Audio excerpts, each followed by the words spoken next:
Hey everyone, today we're going to be talking about interest rates, specifically about Federal Reserve interest rates. The headline that we've had this past week was basically the Federal Reserve has raised interest rates by 75 basis points or 0.75. Now that doesn't really mean a lot to folks, and really it's sort of confusing. Right, so let's dig into some of these details, but not too deep, right? Just to get a good high-level understanding of what's happening. First thing is that the Federal Reserve is the central bank of the United States. So what that means is that they control the monetary supply. And they really have 5 key objectives. The policy that we will focus on is maximum employment and stable prices, and also interest rates. There's a lot to unpack there and how they're all related. There's a lot of jargon, and we're not going to understand everything. But the gist of what the Federal Reserve is trying to do is to get inflation under control. We all know that inflation has been pretty crazy, and to the point you're feeling it in your day-to-day life, which is not a good thing. Prices shouldn't be increasing at the rate that you're seeing normally. Right? The Federal Reserve tries to target 2% for inflation, and you can read more about that, the reasoning for that and how they concluded that in the link here, but otherwise, generally it's 2%. We're not seeing that. It's much higher than 2%. It's multiples higher than 2%, which is the main concern for the Federal Reserve. And in response to all these high inflation reports, which I'm sure we'll see more of, and this can mean a couple of things, right? What they're really doing is increasing the federal funds rate. And the federal funds rate isn't necessarily the interest rate that we all see, right? It's not the same thing as the mortgage interest rates. It's not the same thing as your high yield savings account interest rates, right? They're not necessarily unrelated, but there is some similarities. The Federal Reserve doesn't tell a bank, hey, you need to increase the interest rate for your savings account by XYZ. What's really happening is much more complicated, but the idea here is even if the Federal Reserve doesn't dictate these other interest rates, by increasing the federal funds rate, it will also influence them indirectly. And usually there's a positive correlation. In other words, if the federal funds rate goes up, so will the other interest rates. And if the federal funds rate goes down, then they will do the same. So what exactly is the federal funds rate? Well, it does a whole bunch of things, and the definition is actually pretty complicated. But for the gist of it is that it controls the cost of borrowing money. Right? When you increase the cost to borrow money, what that means is that you are decreasing economic activity. When you reduce the cost of borrowing money, you're increasing economic activity. The Federal Reserve is actively trying to slow down the economy in an attempt to reduce demand, which they believe is part of the reason for why inflation is so high. Increasing the federal funds rate, which will increase all the other interest rates, should ideally cool off the economy and reduce inflation. The key word here is should. We don't really know necessarily if it will reduce inflation because inflation is so complicated and there's so many different causes for it nowadays. I'm sure you can list 10 different headlines for what's happening with inflation nowadays. But the general gist of it is that one thing impacting it is going to be the federal funds rate and also all these other interest rates. A good example of this sort of happening in real time is if you increase the cost of borrowing money, then you'll reduce the ability for folks to borrow money, for example, to buy a home. Right? If interest rates are much higher, or mortgage interest rates are much higher, you're going to have a more difficult time paying the mortgage.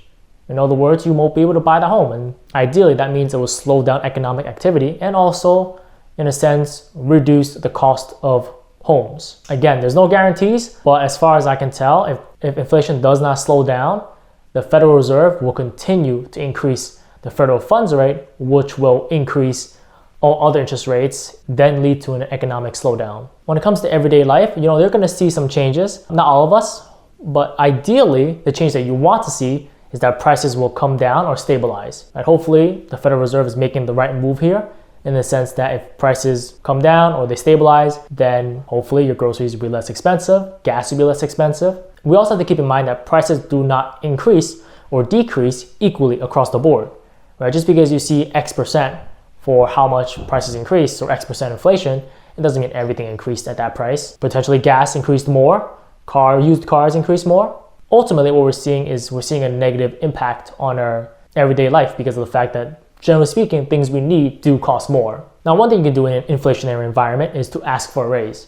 I think it's important because of the fact that, hey, if your cost of living is going to increase, then you want to have a higher salary to match that, because if you are not asking for a higher salary or asking for a raise, then effectively you're getting paid less every year. And especially this year, because inflation is so high, you're getting paid much less. So I would say use this opportunity to ask your company for a raise, right? But vice versa, also have to keep in mind that because we're expecting economic activity to slow down because of the Federal Reserve's actions, that also might mean that the company, your company, might say, hey, we're expecting an economic slowdown, so we can't give you a raise. Some companies might still have enough money to give a raise, so it doesn't hurt to ask.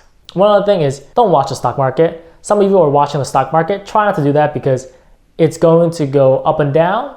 And generally speaking, it's been going down this year. I believe we are currently in a bear market territory. Some people credit it to what the Federal Reserve is doing, which sort of does make sense. By increasing interest rates, they're basically saying we're going to slow down economic activity. So if the stock market expects the economy to slow down, then stocks will come down. But on that note, if you aren't watching the stock market because you aren't invested in the stock market, then potentially this could be a good time to invest because stocks are at a low, right? Generally speaking, we're at the trough here. Is it the bottom?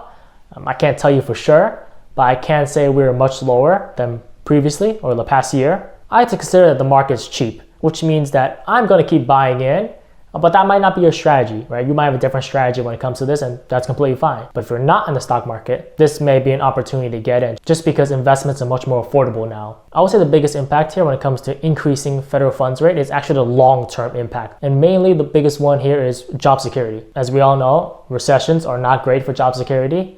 And it really depends on the industry you're in, but generally speaking, not great for industries. But it's funny because we're not actually seeing a slowdown in job growth. Companies are still hiring, although headlines are populated by companies that are laying people off and also doing hiring freezes. But if you look at the reports, that's not necessarily true. Maybe pockets and sectors are taking specific actions that may indicate that the industry is overvalued. In other words, it really depends on your industry. Take a look at other companies in the same industry. Are they laying people off? Is that a red flag to you? Are you concerned? Not all industries are created equal here. Now, I mentioned this previously. Federal funds rates makes it more difficult to borrow money, including for you and I, right? So this is gonna be interest rates of any kind. Specifically, the ones that probably matter to a lot of folks is mortgages. A lot of people bought homes during 2020 and 2021 when mortgage interest rates were at an all-time low, really, right? They've never been that low for decades. And they were super low, right? That's an anomaly. There are other things impacting a specific industry's interest rate. Right? So when it comes to real estate, mortgages, you'll see that we really never hit in the below 3% zone for a really long time. Even when the federal funds rate was as low as it was before, almost near zero. Just because it was near zero doesn't mean mortgage interest rates are always going to be that low. Now, I'm not saying interest rates will never be that low. What I'm saying is that usually the US economy is cyclical, which also means that interest rates are usually cyclical. So they go up and they go down, and they go up and they go down. So potentially you might see lower interest rates for mortgages in the future. We don't know when, but chances are they're probably not going to be as low as they were in 2020 and 2021, but they'll reach normal rates. All in all, that might mean you have to delay any loans you're thinking of until maybe when interest rates are much more affordable. And this might include refinancing as well. There are options for folks to get a high interest rate loan now and just refinance later. But that's up to you to determine if that's the right move or to just wait. And the last long-term impact is really about investing. When it comes to investing, you really want to take a long-term look at it. Sure, the stock market's down to more than 20% right now. Over this past year to date. It doesn't mean that it's the end of the world. It doesn't necessarily mean that the stock market will never recover. If we look at historical data, we'll see that generally speaking, the stock market, in other words, the S&P 500, will recover over time and generally does trend upwards. And in the long term, probably this has no impact other than providing an opportunity for more folks to get into the stock market because it's much more affordable to invest in right now. The real simple definition of the federal funds rate is basically the Federal Reserve determines this rate at which you charge interest for banks to borrow money between each other. It gets whole lot more complicated than that, but that's the general simple definition of it. And that will impact all the other interest rates out there and either make it easier or more difficult to borrow money. Great. Now, hopefully you have a good idea about what happens with interest rates, especially when it comes to federal funds rates increasing and decreasing and how that might impact you. Because generally speaking, it looks like the Federal Reserve will continue to increase federal funds rates. And some people don't like that because it's going to trigger a recession. Some people do like that because it provides the Federal Reserve with basically more ammo when a recession does occur.